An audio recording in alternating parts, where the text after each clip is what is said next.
pagi dan salam sejahtera yang kami hormati Pak Menteri BUMN, Pak Wamen, Pak Jampisus. Pada hari ini kami tadi rapat koordinasi ya, untuk ada rencana bahwa hasil sitaan kejaksaan untuk PT Duta Palma ini luasannya sekarang sekitar 200 luasannya sekitar 200.000 hektar, dan kami dari tim penyidik itu akan mengupayakan bahwa aset ini supaya bisa sementara untuk penitipannya kami akan serahkan ke Pak Menteri BUMN.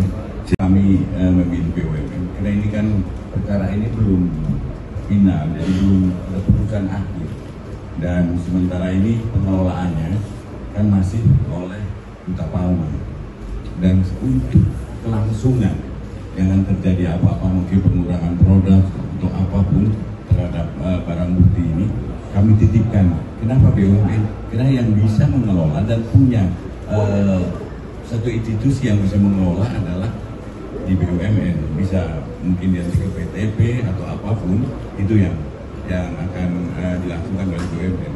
Kenapa? Maka kami pilih BUMN dan sama-sama adalah institusi negara.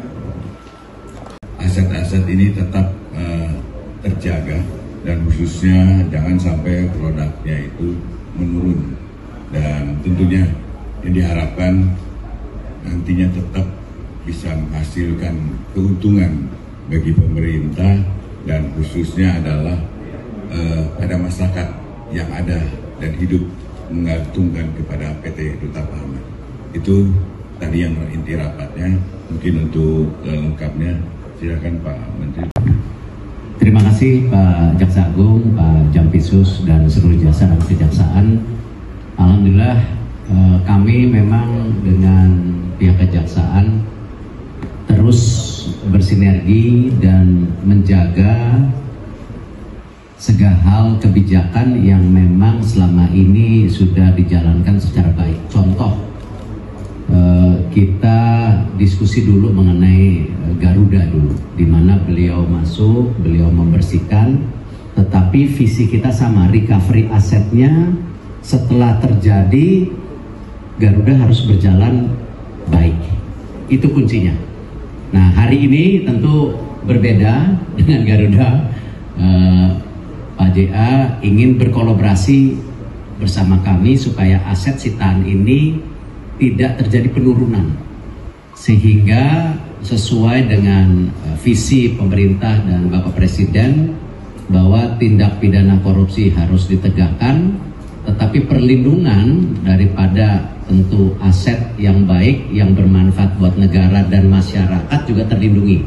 Karena kita tahu di bawah komponen tentu apakah dulu Garuda kan ada juga para pekerja yang tidak mungkin kalau sampai Garuda ada apa-apa terjadi pengurangan PHK besar-besaran, padahal Indonesia sendiri perlu pembukaan lapangan pekerjaan. Nah, di sini sama, perlindungan kepada para pekerja masyarakat sekitarnya untuk hal yang memang kebetulan sedang dilakukan oleh kejaksaan juga harus kita lindungi, karena bagaimana masyarakat terus harus bisa menjadi bagian pertumbuhan ekonomi. Ya, kita tidak mau, selalu pesan Bapak Presiden, ekonomi yang baik tetapi tidak terjadi pemerataan ekonomi yang baik. Nah, ini yang kita saling jaga. Itu yang mungkin saya bisa sampaikan, dua kasus yang berbeda tetapi intisarinya sama, bagaimana recovery aset dan keberlanjutan daripada perusahaan ini bisa berjalan baik buat bangsa dan masyarakat tentunya. Itu perusahaan, tetapi kami justru dibalik bagaimana menjaga aset recovery ini tidak menurun. Tadi yang disampaikan, jangan sampai nanti karena ini terjadi permasalahan tapi akhirnya terjadi pelepasan pegawai.